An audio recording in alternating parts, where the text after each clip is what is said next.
السلام علیکم ورحمۃ اللہ وبرکاتہ۔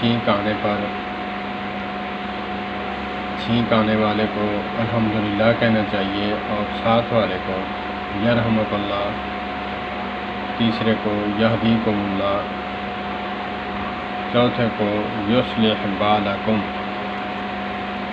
اللہ پاک ہمیں ان سنتوں پر عمل کی توفیق عطا فرمائے۔